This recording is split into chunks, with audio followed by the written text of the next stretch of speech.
राजन, आप मरोगे, क्या आपकी ये पशु बुद्धि चली गई है या अभी भी है आपके अंदर? त्वं तु मरिष्यसि राजन पशु बुद्धि मीमां जहि, कि आप मरोगे हे राजन, ऐसी पशु बुद्धि अभी भी आपके अंदर है या समाप्त हो गई है? तब राजन ने कहा था कि मेरी जो वो मृत्यु की भय वाली जो बुद्धि थी उसका नाश हो गया और अब मैं पूर्ण रूप से कृष्ण भावनामृत में स्थित हूं। हाँ, अभी मुझे मृत्यु का भय नहीं। अभी आए तक्षक सर्प, मैं तो अपने चेतना में स्थित हूं, वो आएगा, इस शरीर को ध्वंस करेगा, मेरा इस सबसे कुछ वास्ता नहीं। मैं तो अपने चेतना में स्थित हूं, अपनी कृष्ण भावनामृत की चेतना में स्थित हूं, है ना। तो इस प्रकार से कथा सुनने का जो श्रुति फल है, इस भागवतम को सुनने का जो सबसे मूल श्रुति फल है वो ये है कि मृत्यु का भय चला जाता है।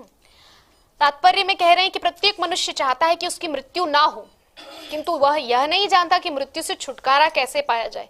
तो उस प्रोसेस को हम समझ गए, पहले ही हम चर्चा कर चुके हैं कि श्रीमद् भागवतम की शरण में आने से, हरिनाम की शरण में आने से मृत्यु का भय चला जाता है। जब पता ही चल जाता है कि हम शरीर नहीं है तो मृत्यु का भय कैसा, है ना। मृत्यु से बचने की रामबाण औषधि है श्री भगवान की उन अमृत तुल्य लीलाओं का श्रवण करने हेतु अपने आप को अभ्यस्त करना, यानी कि नित्यम भागवत सेवया, है ना। नित्य भागवत सुनते रहिए और मृत्यु के भय से सदैव के लिए मुक्ति पा लीजिए, जो क्रमबद्ध रूप में श्रीमद् भागवतम में कही गई है। अतएव यहाँ पर सलाह दी गई है कि कोई भी मनुष्य जो मृत्यु से मुक्ति पाने का अभिलाषी है उसे शौनक आदि ऋषियों द्वारा संस्तुत जीवन शैली अपनानी चाहिए। क्या है उनकी जीवन शैली? शौनक आदि 88,000 ऋषियों की निरंतर कथा ही सुनते रहते हैं। सूत जी को बैठा दिया है आसन पे और निरंतर बस कथा ही सुनते रहते हैं। तो कथा सुनना मतलब उनकी जीवन शैली क्या है? कथा सुनना।